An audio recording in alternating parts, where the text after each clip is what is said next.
বর্তমান ভয়াবহ একটা আসক্তির নাম হচ্ছে পর্নোগ্রাফি। এই পর্নোগ্রাফিটা এতটা ভয়ঙ্কর, যেটা জোয়ার চাইতে অসংখ্য গুণে মারাত্মক, যেটা হেরোইনের চাইতে অনেক বেশি মারাত্মক, আফিমের চাইতে মারাত্মক, ইয়াবার চাইতে মারাত্মক, ফ্যান্সিডিল, প্যাথিডিন, যত রকমের কোকেইন আছে, সব মাদকাসক্ত বা ড্রাগ এডিক্টেড যত রকম রয়েছে, ড্রাগ এডিকশনের যত মাধ্যম রয়েছে, সবচেয়ে মারাত্মক হচ্ছে এই পর্নোগ্রাফি।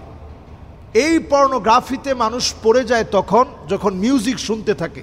আমরা এটাকে খুব স্বাভাবিক মনে করি। বর্তমান আমাদের ব্রেনকে ড্যামেজ করে ফেলে, আমাদের অনিদ্রার জন্য দায়ী পর্নোগ্রাফি। মানুষ যখন পর্নোগ্রাফিতে আসক্তি হয়, পর্নোগ্রাফিতে যখন মানুষ আসক্ত হয়, একটা পর্যায়ে অনিদ্রা, ক্ষুধা না লাগা, তারপর তার স্বপ্ন ভেঙে যাওয়া, নানা রকমের নেশায় সে যুক্ত হয়, সব শুরু হয় পর্নোগ্রাফি দিয়ে। এজন্য সারা ওয়ার্ল্ডকে যারা নিয়ন্ত্রণ করছে, এক কথায় বলতে গেলে বর্তমান তাদের মিশন হচ্ছে পর্নোগ্রাফিকে ছড়িয়ে দেয়া, পর্নোগ্রাফিকে একেবারে স্বাভাবিক বানিয়ে ফেলা। এখন দেখা যায় পর্নোগ্রাফিতে আসক্ত হয় এটা আমরা স্বাভাবিক বিষয় বলে মনে করি। জরিপ চালিয়ে দেখা গিয়েছে বাংলাদেশের 6-7-এ পড়ে, 5-এ পড়ে, এরকম বাচ্চারা পর্যন্ত পর্নোগ্রাফিতে আসক্ত হচ্ছে, এবং একটা বড়সড় পার্সেন্টেজ রয়েছে যারা ছোটবেলা থেকেই পর্নোগ্রাফিতে আসক্ত।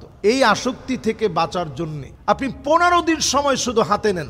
এই সময়টাতে আপনি আপনার নজরকে হেফাজত করবেন, আপনার নজরে খারাপ কিছু আপনি দেখবেন না। নজরটা হচ্ছে প্রথম একটা তীর যেটা শয়তান নিক্ষেপ করে হারাম জায়গার মধ্যে, এবং ওই তীরটাকে উঠিয়ে আপনাকে শয়তান কুরে কুরে ধ্বংস করে। এজন্য আপনার নজরটাকে হেফাজত করেন। প্রতিদিন আপনি খারাপ কোনো কিছু, কোনো ভিডিও আপনি ক্লিক করবেন না, ভিডিও দেখবেন না। এভাবে 15টা দিন আপনি আপনার নিজেকে কন্ট্রোল করেন, আপনি দেখবেন পর্নোগ্রাফির মতো এরকম আসক্তি থেকে আল্লাহ তাআলা আপনাকে হেফাজত করবে। অনেকেই বলেন যে এই পর্নোগ্রাফিতে আমি আসক্ত হয়ে যাই, নামাজও পড়ি, আবার পর্নোগ্রাফিতে আসক্ত হই, আবার তওবা করি, আমার মনের মধ্যে এটা আসে যে নিশ্চিত তো আল্লাহ তাআলা মাফ করবে, এই তো একটু পরে আমি তওবা করবো, আল্লাহ মাফ করে দিবে, আবার পর্নোগ্রাফিতে আসক্ত হন, আবার তওবা করেন। অনেক সময় তাওবা আমাদের কাছ থেকে লজ্জিত হয়ে যায় যে কতবার তুই তওবা করবি, কতবার তুই আল্লাহ রাব্বুল আলামিনের সামনে লজ্জিত হয়ে আবার সেম অপরাধ কতবার তুই করবি। এজন্য যখনই আমাদের অন্যায় হয়ে যায়, আর রুজুউ মিন সিফাতিন মাযমুমাতিন ইলা সিফাতিন মাহমুদাহ,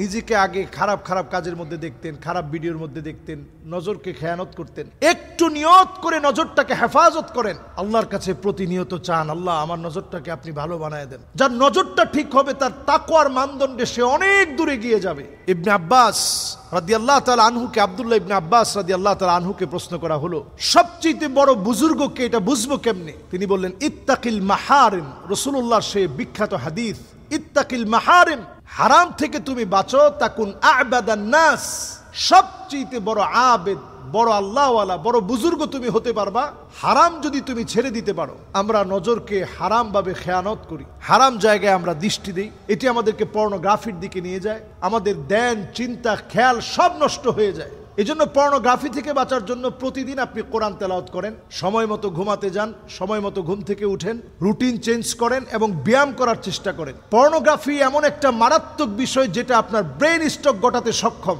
এবং শুধু ব্রেন স্ট্রোক না, এমন হবে যে আপনার ঘুম হচ্ছে না, ব্রেন স্ট্রোক হবে, আই স্ট্রোক হবে, চোখ হঠাৎ করে শাটডাউন হয়ে যাবে, আপনি আর চোখে দেখতেছেন না। এরকম অনেক বড় বড় বিপদ পর্নোগ্রাফির কারণে আসতে পারে। এজন্য নিজেকে কন্ট্রোল করা, এই সময়ে আখিরুজ জামান, শেষ জামান আর ফিতনাগুলো থেকে নিজেকে হেফাজত করার চেষ্টা করেন। আমরা অনেক সময় তাদের চক্রান্ত বুঝি না, বিভিন্ন সাইডে সুকৌশলে বিভিন্ন তারকার নাম দিয়ে তারা একটা সংবাদ করে যে আগে উনি পর্নোগ্রাফিতে ছিল, এখন উনি ভালো হয়ে গিয়েছে, দিনের দিকে ফিরে এসেছে। এই জাতীয় কথা ওরিয়েন্টালিস্টরা বিভিন্ন সময় তৈরি করে এই সংবাদগুলো দিয়ে দেয়। আমরা তখন ক্লিক করি যে আসলে আগে মহিলাটা কেমন ছিল, এখন দিনের দিকে ফিরে আসলো।